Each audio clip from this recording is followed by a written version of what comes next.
Do we have any other nominations?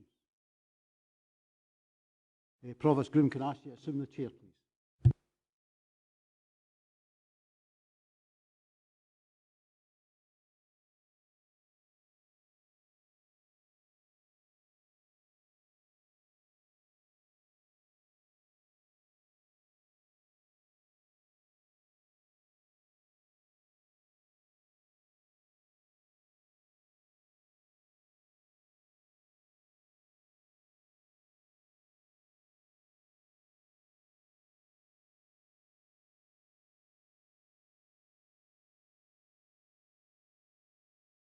Do we have any apologies today?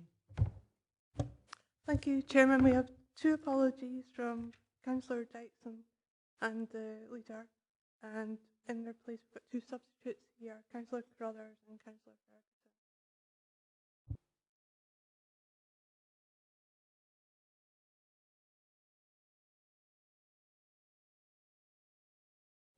Councillor Carruthers? Thanks, Chair. It's on the procedural side of chairmanship.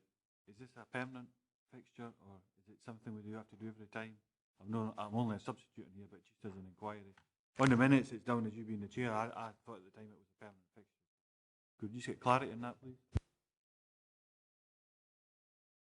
My understanding from the minute is that the Provost Groom was appointed chairman for the meeting. You clearly require, if the subcommittee is going to go on, it's for members to determine. If you only want to appoint a chairman every time you meet, that's fair enough, but I'd assume that you would want a chairman of the subcommittee to take things forward, particularly given the stage we're at when you look at the reports that are coming forward from officers. Colin?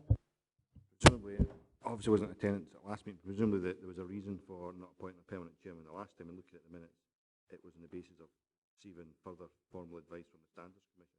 Have we had that advice yet? No, sir. I have a series of emails here from the Standards Commission. It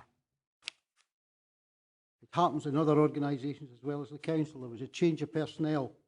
I wrote to them in November last year. I sent several reminders, and I got an email on the 8th of May saying, sorry, change of personnel, the matter has been overlooked. We will deal with the matter. And then they've raised a series of questions. I think the issue of declarations of interest and conflicts of interest, we've perhaps moved forward from that in terms of what we're going to be doing today in relation to the subcommittee and the trust, etc., and the membership of the trust. So I think that those issues may not be as pressing as they were at the time. My advice for members at the moment is that you're acting as councillors. You may or may not be members of an existing trust, which is about to become a different trust and is about to change. And on that basis, I can see no reason why there's any conflict of interest. I have spoken with the Standards Commission on the telephone about this. They are raising all sorts of questions in terms of giving you a dispensation, which quite frankly are of no interest to this council. I think probably the reason I haven't got an answer is they don't want to give me an answer. However, that's my problem, not yours. But my clear advice to members is that I do not consider that there's any conflict of interest, any requirement to declare any interests. You're taking forward a piece of work on behalf of the council. The council is taking a clear direction on that, and we'll talk about the governance arrangements when we come to consider Alistair Speedy's report on the governance arrangements.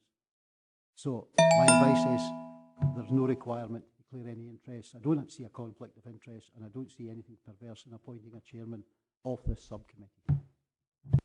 Councillor Carruthers? Thanks, Chair. With that advice, and I'm happy to move that we make the nomination from today a permanent fixture, as there be no conflict of interest, if that's confident.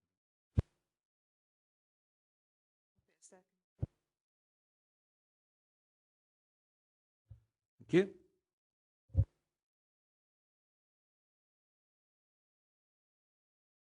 Declarations of interest. Councillor Maitland. Can I state to the committee that I remain the chairman of the Crichton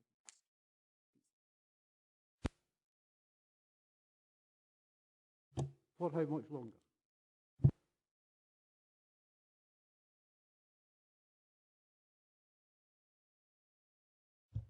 Councillor McGregor. As previously stated at the last meeting, and it's in the minutes, I did declare an interest in being a member of the Crichton Trust, but I hadn't signed the respective register of interest, and therefore determined that my interest as such didn't need to be the same would apply. Can I save going round the table and everybody declaring an interest? I've already given you advice, you don't require to. I will minute that advice, and if there is any comeback on any member, it is my neck that's on the line, not yours.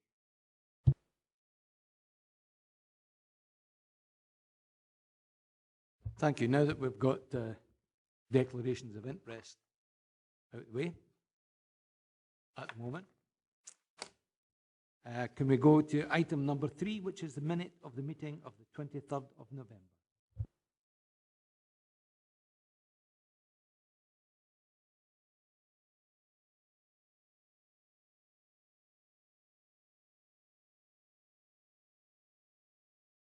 As it has been to full council agreed. Item number 4, the governance issues for the Crichton Trust. Would we have speaking to this?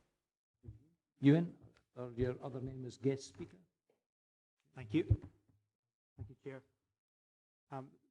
Members will recall that one of the key actions that we wanted to move forward in terms of the Crichton was a refresh of the governance arrangements.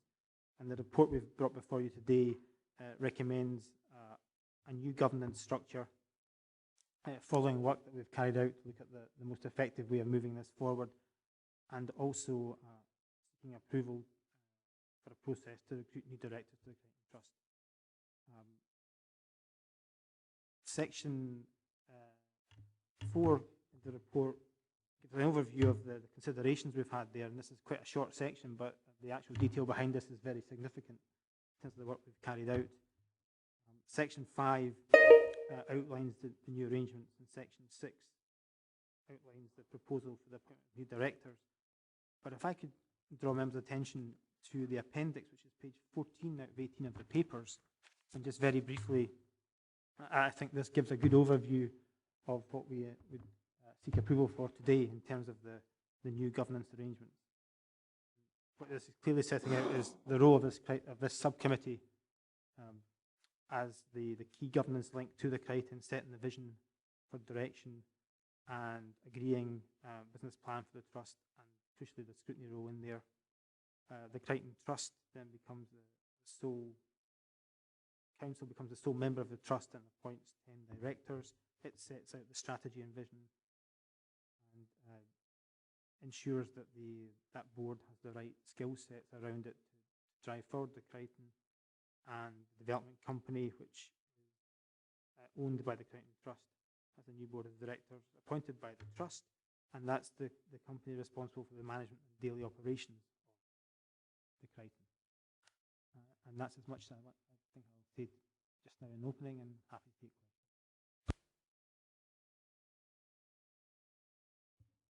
Councillor Smith and then Councillor Dolan.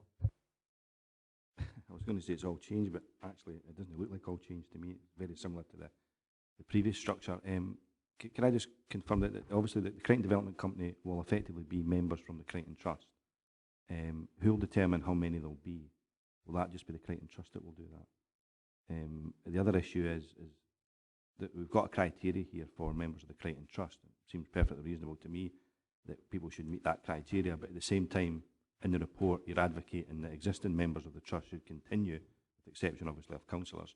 And I suppose that's irrespective of whether or not they actually meet the criteria. I don't know who the individual members of the trust are at the moment, so I'm not going to make any comment on any individuals, but you're more or less saying that irrespective of whether they meet the criteria, they should continue as members of the trust.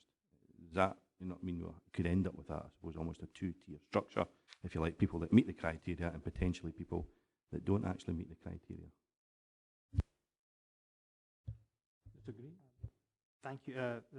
Yes, the directors of the Crichton Development Company are appointed by the Crichton Trust.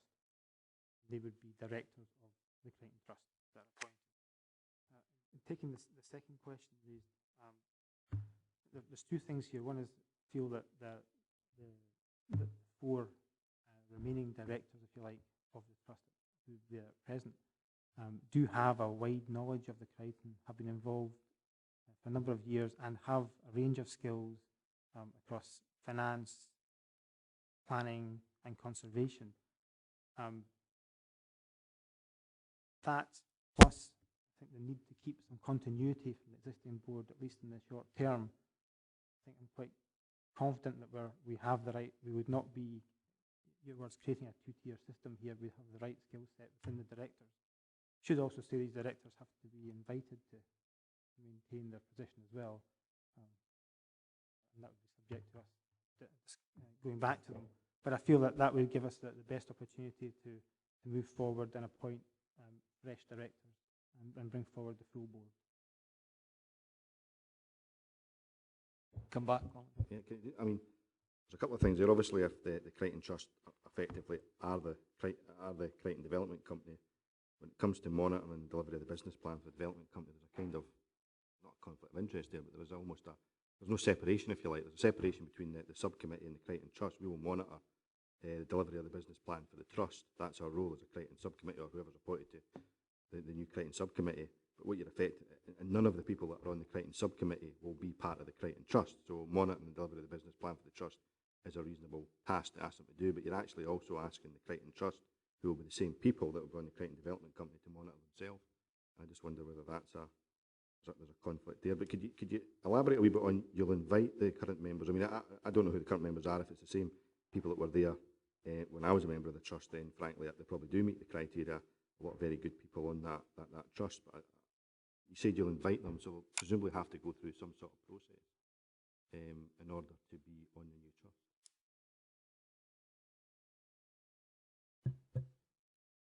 Thanks, Mr. Chairman. As I don't have a name badge, my name is Donald McKinnon. I'm acting Chief Executive. The skill sets of the 4 non-council members who are directors of the Crichton Trust, 2 with a long background in conservation and heritage, and the other 2 with, again, a long background in financial planning and business management.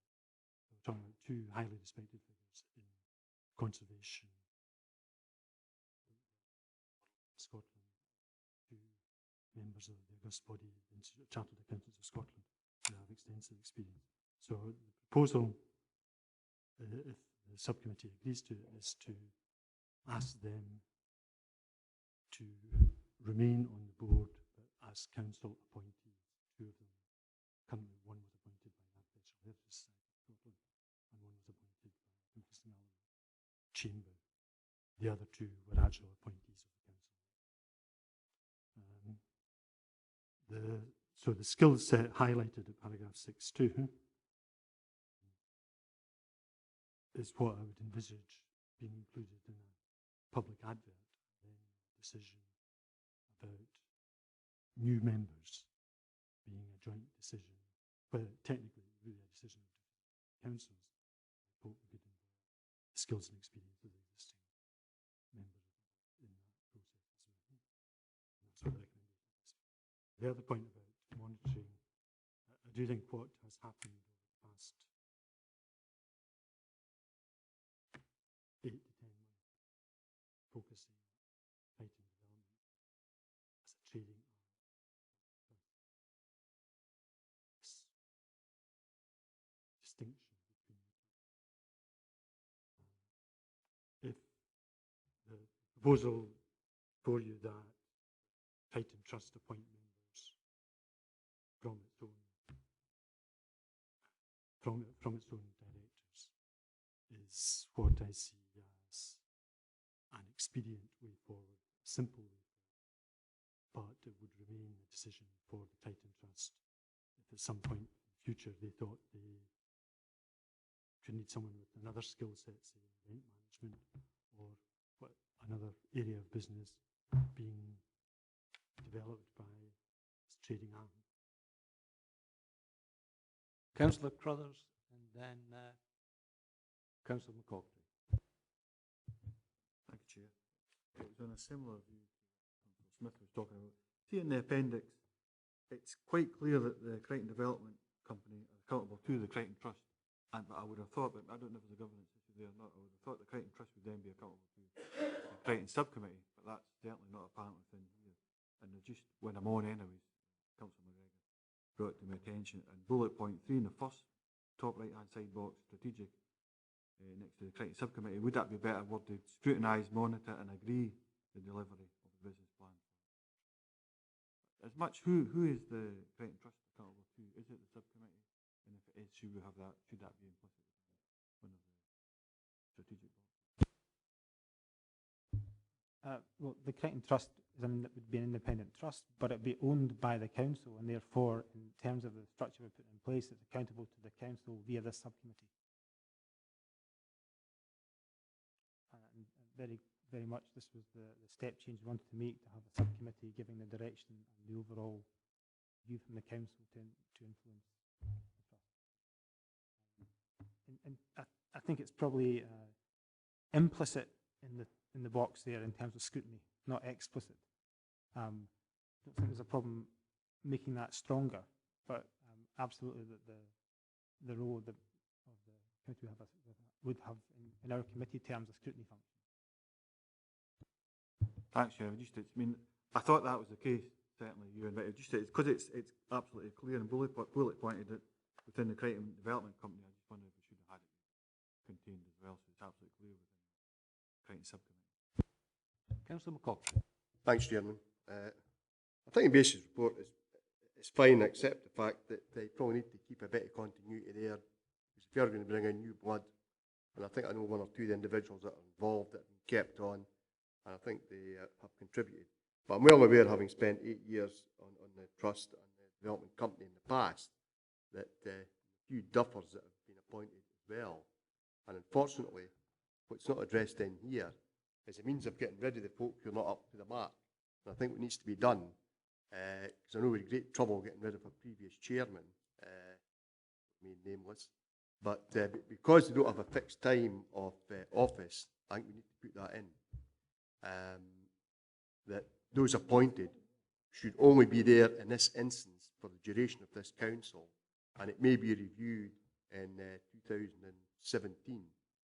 Because if you don't put a time scale on for their appointment, they're there in perpetuity until they decide to go, or until maybe put to take action. Sorry, stand corrected. Thank you, Mr. Green. But I think the point you're making, Councillor McCroskey, is a very good one. I think the point you did make, though, about how we manage and work with the directors is important, and that's entirely why we'd want an appointment process involving members of this committee to be sure that we had the right candidate appointed. I don't know whether you want to put a maximum span on. If you appoint for 4 years, you say no more than 3 terms or whatever. I mean, I'm not precious about that one at the moment, but I know there's been faults in the past. Thank you, Tom. Councillor Wood. Thank you, Chair. It's along the same similar sort of lines. When actually interviewing and taking forward the new directors, am I right in saying that you're suggesting the 4 will panel?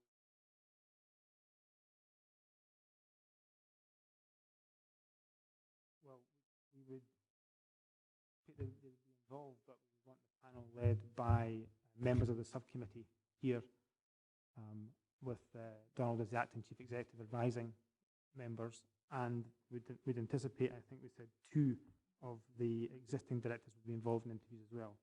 So the way we'd set it up would be 3 members of this committee, 2 existing directors, and the interim chief executive.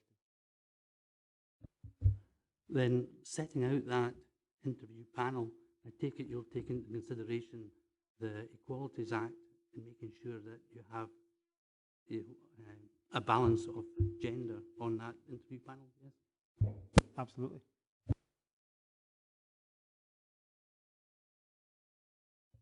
There's either something wrong with your microphone or your voice, Andrew. There's either something wrong with the microphone or your voice.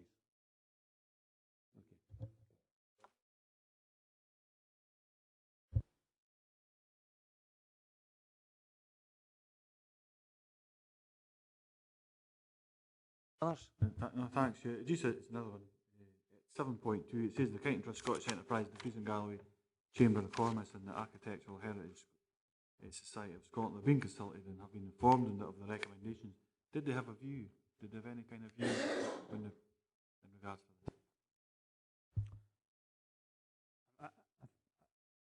Donald has led most of the discussions here, but certainly positive and very positive about, particularly in terms of the Architectural Heritage Society, of maintaining a link through one of the existing directors. That was perfectly appropriate, but very much understood the direction of travel in terms of streamlining the governance arrangement.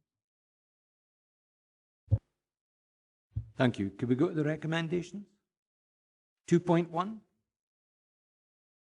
2.2, and 2.3. Councillor Just a wee thing, just thought about it now there, that if you're doing the appointments, you're talking about 3 members of this subcommittee, 2 existing directors of the trust, and interim chief executive. That's 6. Probably better with an odd number, would you not? Because you could get to a stage where it's tied 3-3, and you can't have the cast and vote for chairman in any appointment that I'm aware of. So I would suggest that you add another member of this subcommittee in to make it an odd number. members?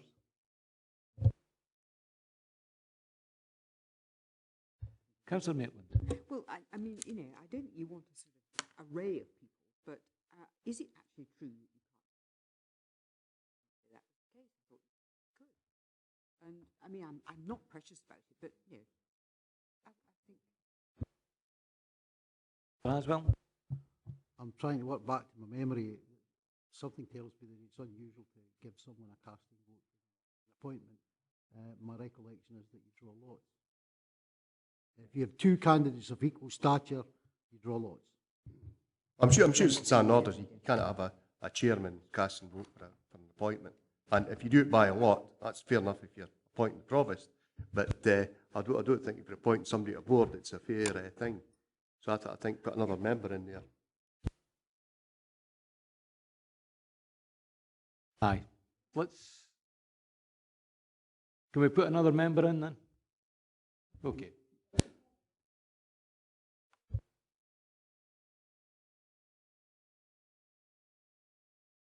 Aye. If this is a council appointment, why isn't it going to the appointments committee?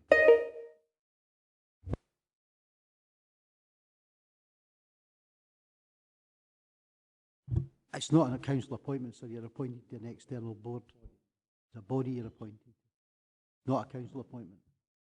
For what it's worth, the arrangements that you're putting in place are perfectly acceptable in governance there. Thank you. Can we move on?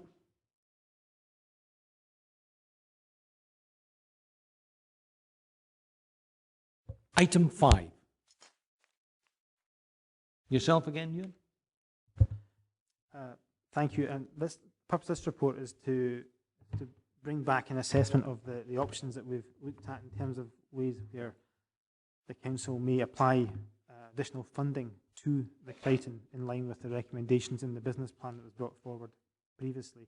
And members will recall this amounted to £1.5 million over 5 years.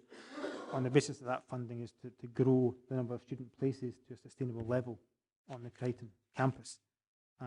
And the report outlines in section 4 the options we've looked at, an overview of the assessment of each one of these, and in section 4.2 makes a recommendation for a direction that we recommend that we pursue and bring back to you as a subcommittee in more detail in due course. Thank you. Councillor Smith. I mean, I'm concerned about where we're going in this. Particular recommendations based certainly on the information in front of us in terms of actually analysing the different options. I mean, one of the key paragraphs is on 3.6 when it says, a key consideration within this analysis is to seek to achieve a neutral budget position for the council over a 5 to 10 year period. And then the report goes on to say that the best way forward is effectively for the council to close offices in Dumfries and then go and rent offices at the Crichton. Now, I can't for the life of me think, well, that's going to end up being a revenue neutral option within a 5 to 10 year period, because once you shut and sell the offices in Dumfries, you ain't going to reopen them in 5 years' time. So presumably, it's a longer term approach to start renting offices at the Crichton. It obviously goes against the direction of travel that administration have been pushing, which is to effectively move away from renting private property effectively, or in this case, maybe not necessarily private property, but renting property and utilising better the assets the council actually have. And certainly, as a council that represents the town centre, I'm concerned that, you know, the last person out at Dumfries town centre switch the lights off if we keep closing council offices all the time. So I'm concerned that we're being pushed in a particular direction without actually having all the figures and analysis of the other options available. But certainly, I can't see how the option that we're being pushed in, which is effectively to rent more property at the Crichton as a way to subsidising it, is somehow going to be revenue neutral in 5 to 10 years' time, which, according to the report, excuse me, was what this committee seemed to push at the meeting on the 23rd of November.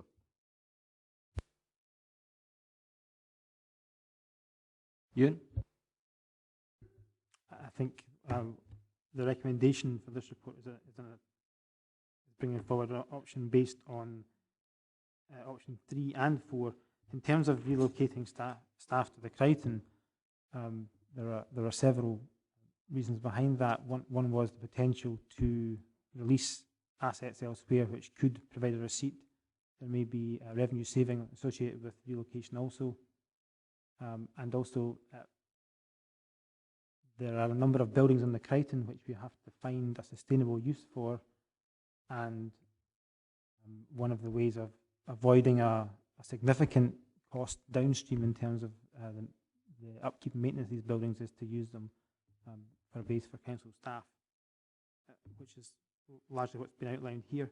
I think the issue of being revenue neutral was that this wouldn't become a budget pressure as such, and that the neutral element comes in a period over a period where we can, in effect, find the 1.5 million up to a period of 10 years through windfall, through either option 3 and 4, which in effect would be revenue which could be relocated in effect to the Crichton campus, and windfall receipts from that. Do after 5 years then, do we just stop paying the rent? I mean, this is a cost to the council that will go way beyond the period. If we close offices in Dumfries and begin to rent offices, then, you know, we'll still need to rent those offices in 10 years' time because the staff will have nowhere else to go. Absolutely. I think the issue would be that the overall property terms, this would be linked to the council's approach in terms of reducing the number of assets that we have. I don't think there's any intention that we would relocate anyone to the Crichton on a short-term basis. I think this would be for a long-term basis. Thank you. I have a number of speakers still to come. I have Councillor McGregor, then Councillor Crothers. But first of all, Mr. Haswell. I think Councillor Smith needs a bit more explanation. I think what we're saying, Councillor Smith, and I'd be corrected here, is it would be revenue neutral for the council insofar as the Crichton estate is concerned. We're not suggesting that the council wouldn't be paying rents. I think that's the point. Maybe can you clarify that, Ewan? Because I think Councillor Smith makes a very valid point there. I think we're saying the Crichton would become revenue neutral as far as the council is concerned, but the council would continue to pay rents, but we would be using other methods to allow the council to meet the cost of those rents. Am I getting that right, Ewan? Because I think the point's got to be addressed, please. Yes, that's correct. Apologies, I wasn't clear enough there. Councillor McGregor. Thank you, Chair. Yeah, I share a huge amount of Councillor Smith's concerns. We're currently in the process of a 25% property rationalisation programme where we're meant to be streamlining our office estate and making best use of the buildings that we have, and then obviously trying to get rid of the ones that are surplus. And it seems to me that this is not potentially in line with that, and not necessarily offering the best value and the best use of our existing estate. It's merely maintaining the Crichton, which I'm not sure is in the best interest of our property rationalisation agenda. So I certainly share a lot of concerns that Councillor Smith has, and I just wanted to make that point.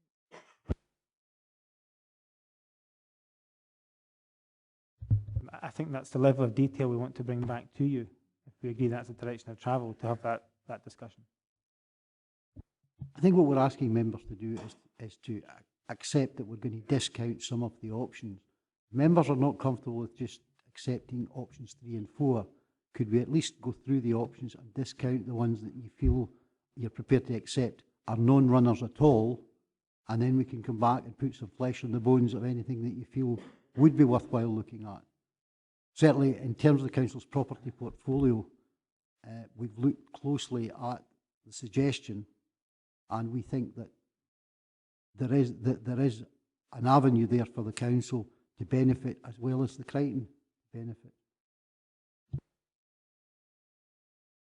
As Ewan said, that would come out in a later stage, but could we discount the ones that that you're prepared to accept are non-runners? What we don't want to do is go away with 10 options and go back with 10 business plans when we're saying we know that at least, well, we're saying at least 8 of them are non-runners.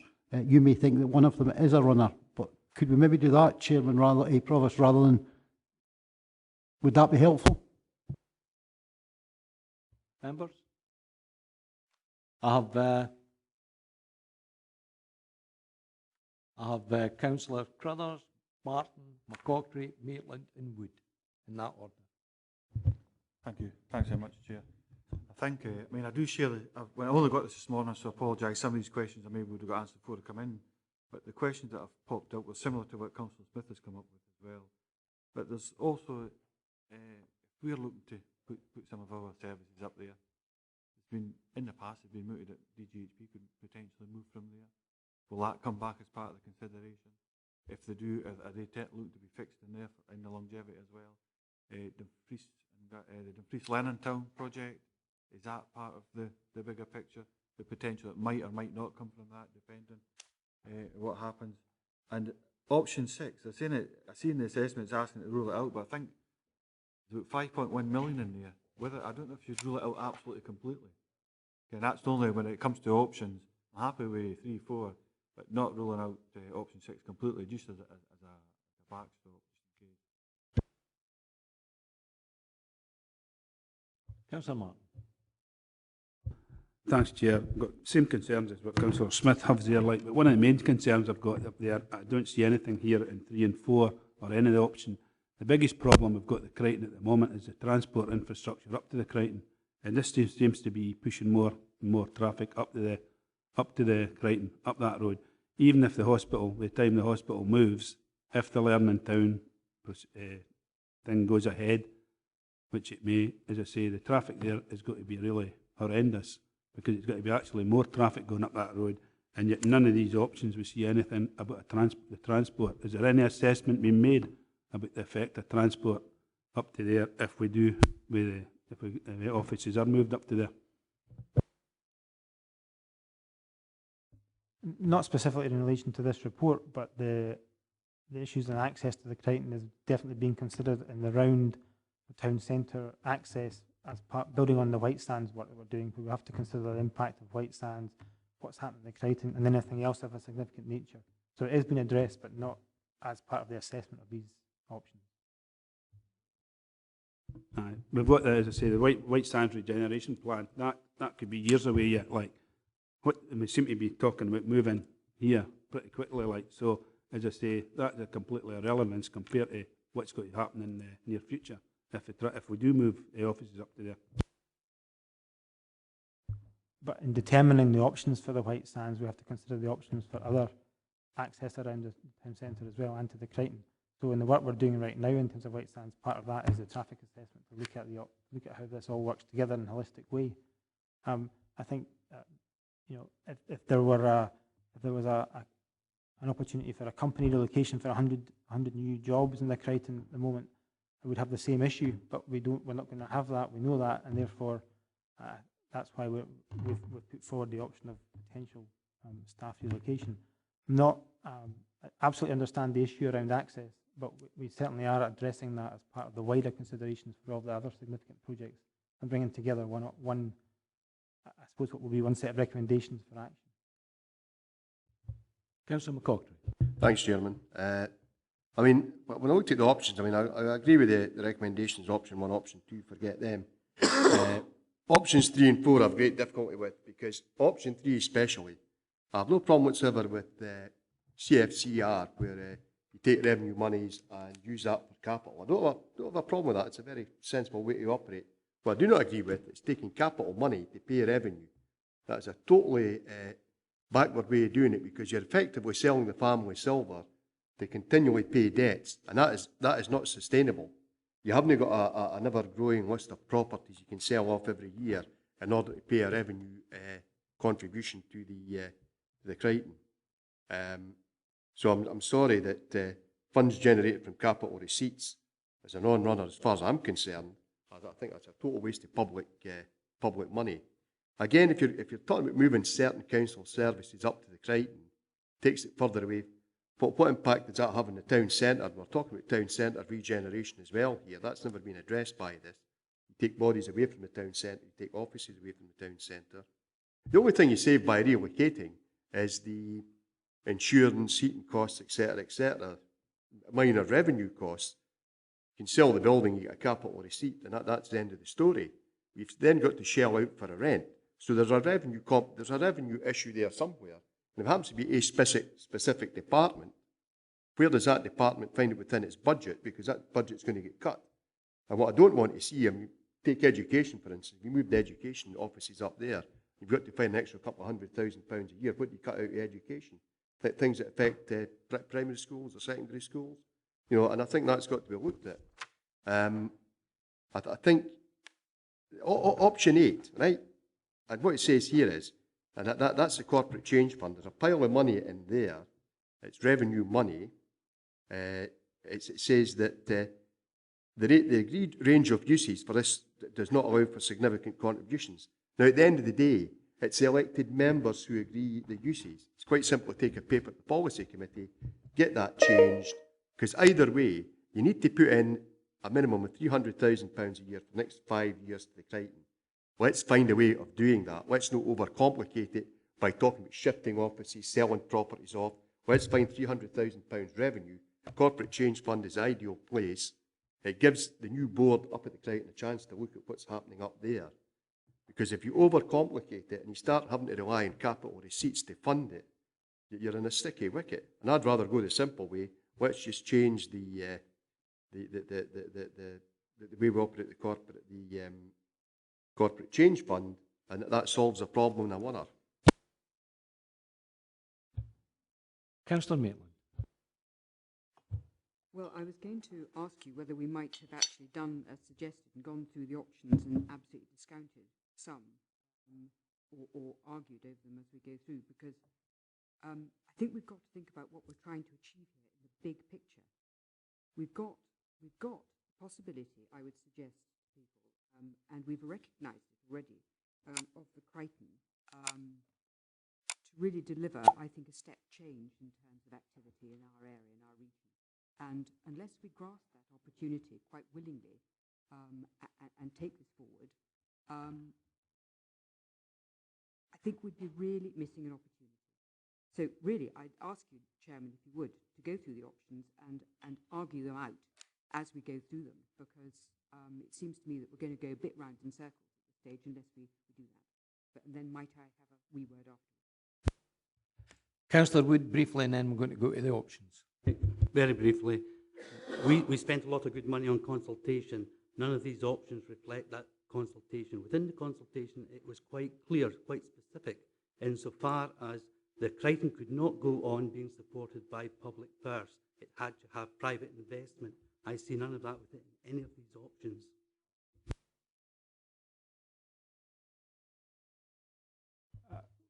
With respect, I think that's incorrect. The Crichton business plan very clearly stated that the requirement for £1.5 million of public subsidy to get to a sustainable level over the next 5 years.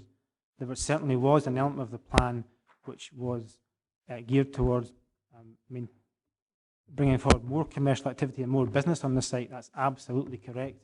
But with, there's certainly the 2020 plus business plan was definitely based around bringing forward a range of options to reach that 1.5 million, which was to be attributed to growing student places. So it wasn't a direct subsidy to run the trust, it was to specifically bring forward an increased number of further education, higher education places to allow the universities to reach a critical mass on the Crichton.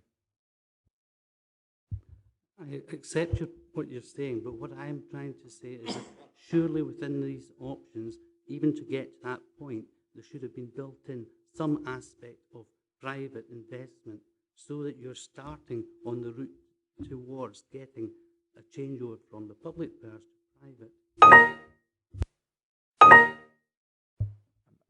I think if you look at the overall funding on the Crichton campus itself, a very small percentage of it is actually private sector when you consider the funding for the universities, the college. The private sector element of that is this development company leasing properties on a commercial basis.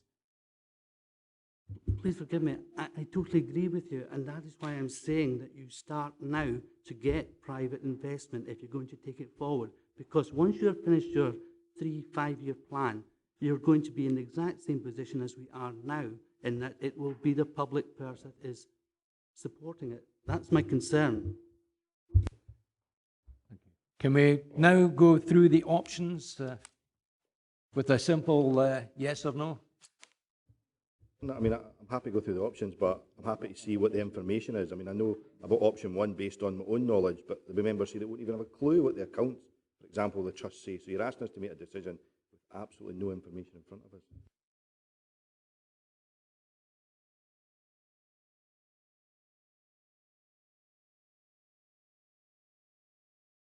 Councillor Crothers?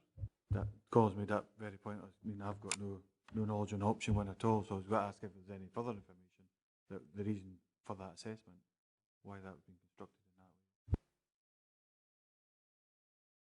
way. Do we?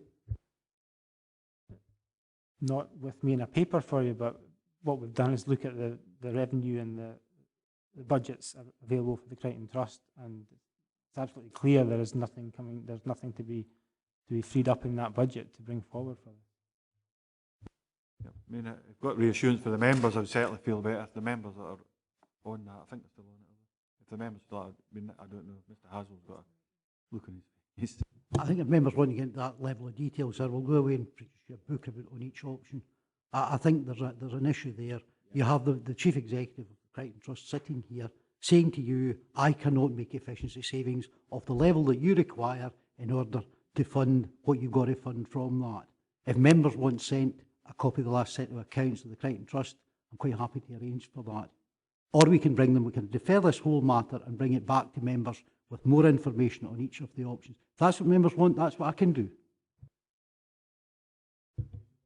Verbal reassurance from the Chief Exec and the trustees will do me fine. Councillor Maitland? There isn't that level of resource in the current finances, I can tell you that. Councillor Smith? I'm certainly aware of it from looking at the accounts. The point is that members have been asked to make a decision without actually having those accounts, so it's fine to say that there isn't any money, but not everyone can actually make that decision because they don't have that information in front of them. But I remember previously, a few years ago, that what was within the accounts was actually a direct grant from the council. And what concerns me about this paper is that we seem to be saying, can that option there find £300,000? And can that option find, well, actually, my view is it's a combination of several options that's going to have to come together to find £300,000. There was a previous direct grant given from the council to the Crichton Trust, and that was built into the accounts. So I don't understand why we're suddenly saying we're going to discount a direct grant, because that was previously reflected in the accounts of the Crichton Trust. It seems to me there's a combination of options. There may be a few £1,000s from efficiency savings, who knows? But all the options pulled together may come to £300,000. This idea that we seem to be looking at each option on the basis of, can it find £300,000 like that? Well, the reality is I don't think the trust income is £300,000, so certainly can't do that, So we need to look at all the options, I think, and actually see if there's a combination of them all that can actually cobble together £300,000, instead of trying to basically just say it's only going to be one or two. That's a budget decision for this council. If you can find £300,000 in revenue at a time when you're looking to make £10 million worth of revenue savings, that's a member decision, not mine. The grant wasn't £300,000. The previous grant was less than £100,000. That's the point I'm making. It needs to be a combination of several things, not just one or two options. Is Councillor Smith saying that based on giving it more flexibility? I mean, that's what I'm kind of taking, is it giving it more flexibility, so rather than discounting an option, if there's a flexibility, enough flexibility even to get 5 or 10k from there, leave it in.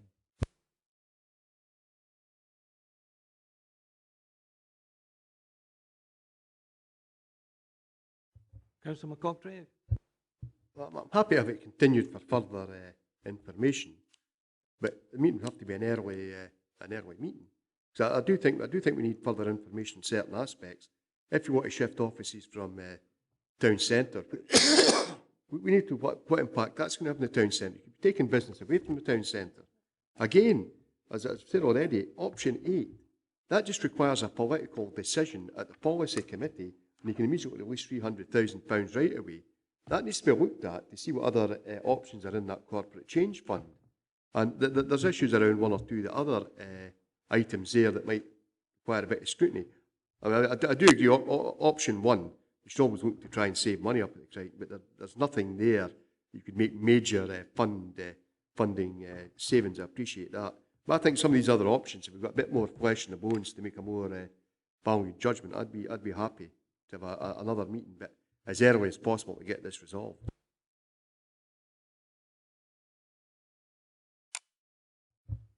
Councillor Collins? Thank you, Chair. I think officers have heard a number of opinions around the table, and there's pretty much a consensus that a deferral would be a preferred option at this time, with officers having had the requests in various aspects of what would be included in a report being brought forward as a greater rationalisation of the financial packages that may be afforded as a way forward for this project.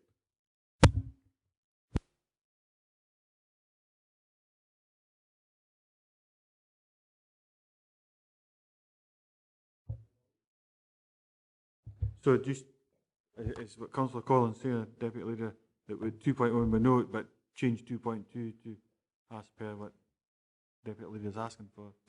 Chairman, the message is you want a lot more information on each of the options. We'll bring that back. Because there's an awful lot of misconception about the options here, and it's not for me to interrupt and suggest to members that they're misunderstanding the options. But what I will do is I will make sure they get fullest information on each of the options and a rational argument as to why a particular option should be picked above the others. Councillor Collins? Sorry, can I just say that I would be far more comfortable getting away from 8 options lying on the table. I think the officers have heard the opinions and concerns expressed by members here today, and to bring back a rationalised business plan which is reduced in the number of options, but in the ability of that funding to be achieved, that would form the core of those proposals coming back.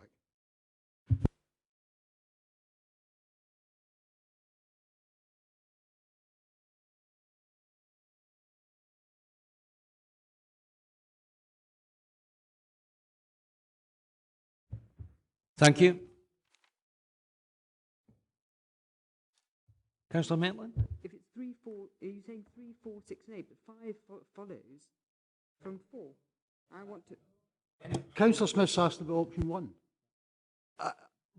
We've got the message. You want more detail on all of the options. We'll bring them back. We will bring you back a rationale as to why a particular option should be picked.